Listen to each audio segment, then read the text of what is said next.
kutoka bila taarifa. Angalia wanajua kabisa kijiji hiki kikoje.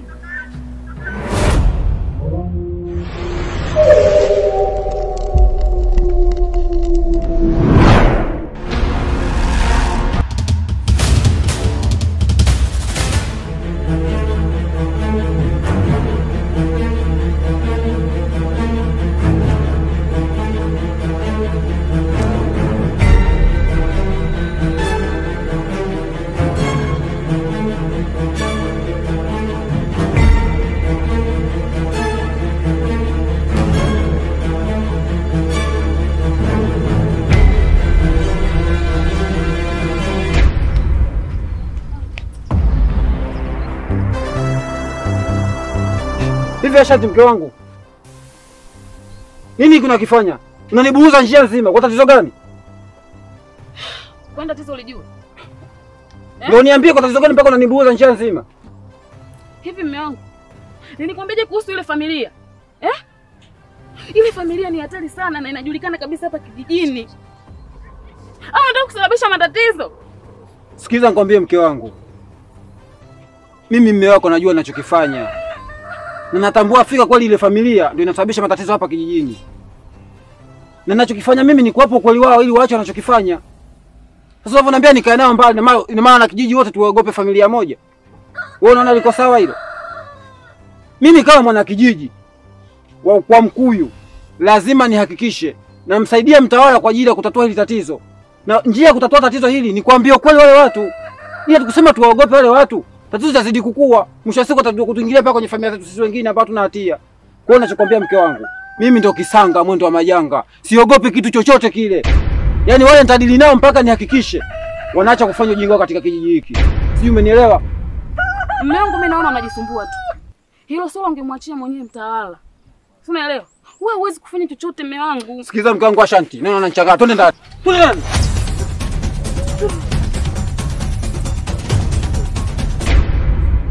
Umetoka bila taarifa. Mpaka sasa hivi sioni kitu chochote. Na kuamuru na kutuma.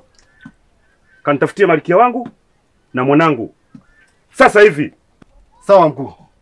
Nitatia amri yako. Ibwe. Figoya.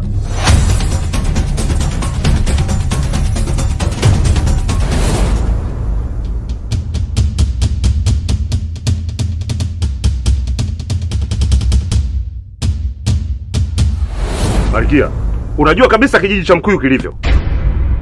Leo unatoka bila taarifa yoyote. Hivi vitu vinavyotokea hapa kijijini, wewe uvioni? Haya, ulikwenda wapi?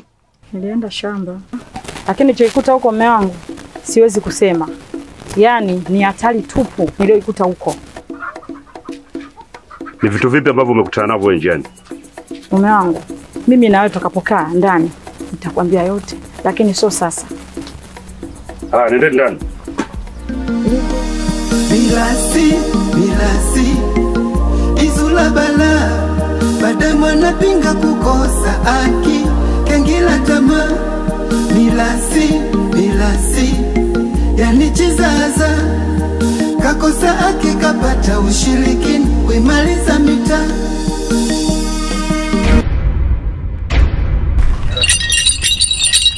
Ona nikamkulu zidi ya mlungu ado, ona nikamkulu zidi ya mlungu ado, ona nikamkulu zidi ya mlungu ado, ona nikamkulu zidi ya mlungu ado, ona nikamkulu zidi ya mlungu ado. Jana wangu. Ndio. Usiku wa kuamkia leo. Ndio. Nimeota ndoto. Kuna vijana toka Imaa jirani. Ndio. Hao vijana wameagizwa na mtawala wao. Wanapitia changamoto kubwa sana. Hivyo kijana wangu. Ndio mkuu. Inatakiwa niwasaidie. Sasa mkuu.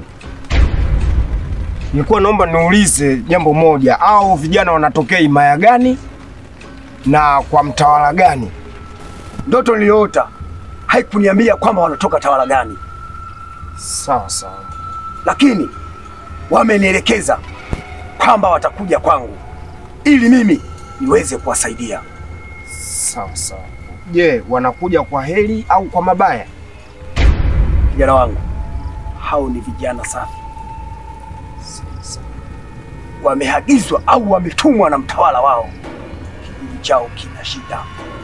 Sawa sawa. Kwa hilo ondoa hofu. Yatumani kalawa masikini wake wakilema.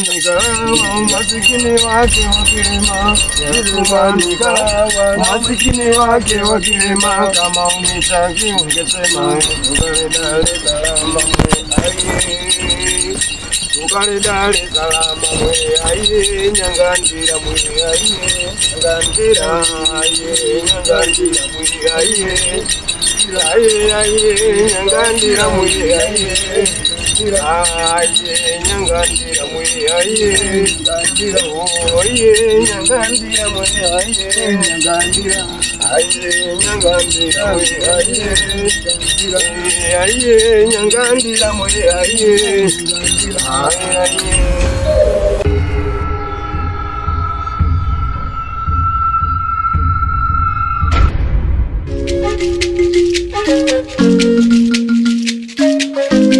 Mwajei! Mwajei! Wewe unapika?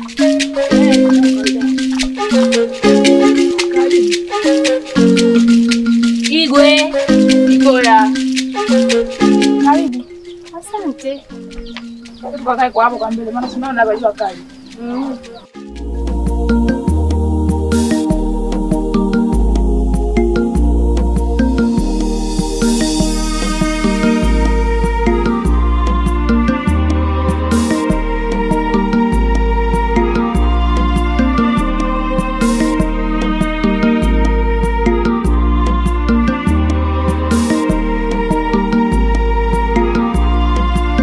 Mwajei, nimeona nije hapa kwako, maana nyumbani nimebaki peke yangu. Sina hata mtu wa kupiga naye stori. Ndio maana nimekuja zangu hapa kwako ili tupotezeane mawazo tu. Maili matatu. Sio je shemeji yako na kazi yake ile ya kule kwa mtaani. Hata bibi pia nimeboeka shoga yangu. Maana si unajua katika hao watatu walienda kwa mganga Ndaro na mume wangu akiwemo. Ila nafikiria tu jambo moja. Vipi kuhusu Kifundo? Akirudi hapa akijua kama kaka yake amefariki. Da. Ila hiyo inauma sana Mwajei. Hata kama ingekuwa kwa mtu wowote, angepitia hali ngumu sana. Maana kaenda huko msituni, ajui huko kilichotokea nyumbani. Da. Sijui hata atafanyaje. Na sijui hata atakupo kwenye hali gani. Yaani kinachoniuma zaidi, hivi vifo kweli anavipanga Mwenyezi Mungu au vinakuja tu hapa duniani? Inaniuma sana kwa kweli. Kikubwa tu mimi ninachoona, tuwaombee walotangulia au mbele zake na hao huko waloenda kwa mganga Ndaro. Inatabidi tuwaombee sana, asipungue hata mmoja, warudi kama alivyoenda. Milasi izula bala baadaye mwana pinga kukosa haki kengila tamaa. Milasi natamani maisha yangu yote niishi na wewe, natamani upendo wangu wote nikupende wewe, natamani maisha yangu yote niishi na wewe, natamani upendo wangu wote nikupende wewe, asante mzuri wewe, asante nakupenda wewe. Marionaje? Tukufundisha nani? Jamani. Ujui mume wako mimi najua kuimba. Tukalimu. Afu sikiza nikwambie mke wangu Ashanga. Najua kuna kitu nimekaa nimekifikiria. Naona ni cha muhimu sana nikifanye. Na sasa kuhusu masuala yanatokea hapa katika kijiji chetu. Naona bora niende kwa mtawala, sababu mtawala haelewi lolote kuhusu huyo mama. Unasemaje mume wangu? Sikiza mume wangu. Hilo swala nataka nao kabisa. Tena ni hatari mume wangu. Sasa mke wangu, hatari wake ni nini? Ina maana wewe huhitaji kutoa msaada katika hiki kijiji? Nahitaji sana. Na napenda sana kijiji chetu kiwe na amani. Lakini mume wangu, yule mama Chiku mimi alishanifuata na kanionya. Nisimwambie mtu yeyote yule.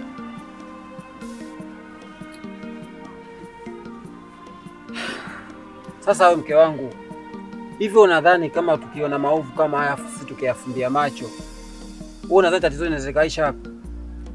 Kwa sababu mpaka sasa hivi inaonekana kabisa mtawala hajui tatizo hili chanzo ni nini. Sasa mimi na wewe tushagundua, na wewe ushanithibitishia mwenyewe kwamba washai kukuta mama Chiko na akakuonya. Sasa kuna cha kuficha kitu gani hapa? Mume wangu, acha ubishi. Mimi ndo nakwambia, na naomba unielewe kama mke wako.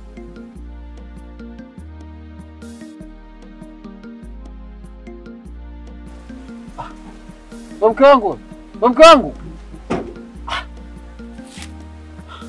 Sasa huyu mwanamke ana matatizo gani? Mwanzo wa tatizo kanikemea kwamba mimi sishughuliki na matatizo ya kijiji. Naachiwa na kijiji na mwachia mtawala. Wanawake na matatizo kwa hapa nijiongeze mwenyewe. Ukisema nifuate akili zake huyu. Ane familia tajiri chifu Mikuyu waimai. Zawaishi kwa amani na upendo ulumbili. Ila tubade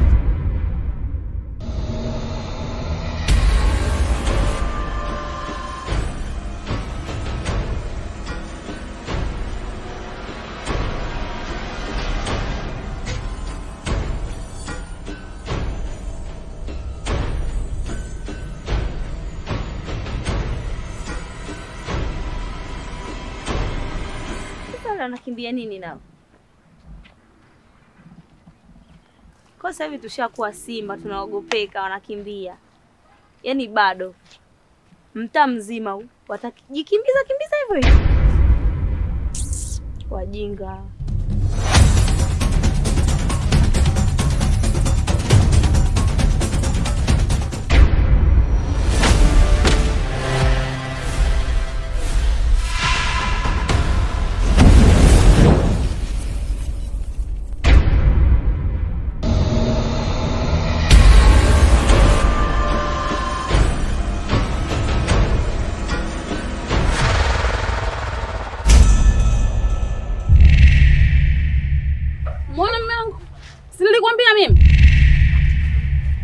Nilikwambia watu wote usiwapate fate, umeona matokeo yake sasa? Sasa ndio maana nakwambia tu tukamwambie mtawala.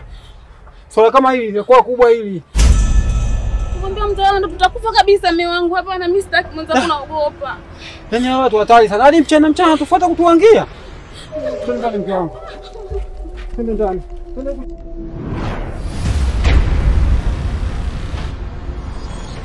Mkuu, tunakutana na nini sasa pale?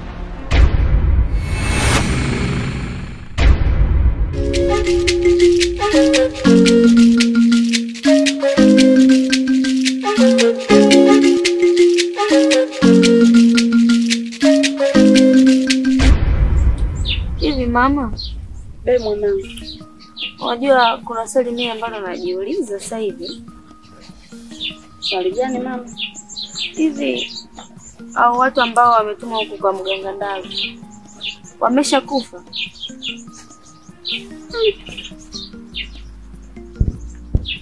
Kweli mwanangu, sina uhakika kama watakuwa wamekufa au watakuwa bado hai. Lakini kwa nini umeuliza swali kama hilo mama? Hamna, mimi nahofia kitu kimoja.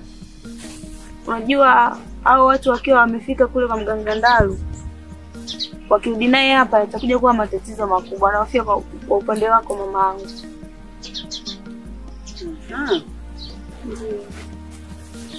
Chiku binti yangu, katika siku ambayo umeuliza swali la msingi ni leo. Kwani ni jinsi gani unavyoonekana unajali? Inaonekana kabisa umekuwa. Hivyo basi, natakiwa nikukabidhi kitu. We mama, Kabisa. Kabisa mwanangu. Mama, nimefurahi sana. Yaani nilikuwa nasubiri hii siku, yaani muda sana nilikuwa naisubiria. Mimi ndo mama Chiku mwanangu. Kijiji kizima iko ananitambua. Najua mama. Sasa unatakiwa uishi kama mimi mama yako ninavyoishi mwanangu. Sawa, nimekuelewa mama. Yaani ukinikabidhi hivyo vitu, mimi nahakikisha yani wataniogopa kuliko walivyokuwa wanakuogopa wewe. Na mimi nataka iwe hivyo.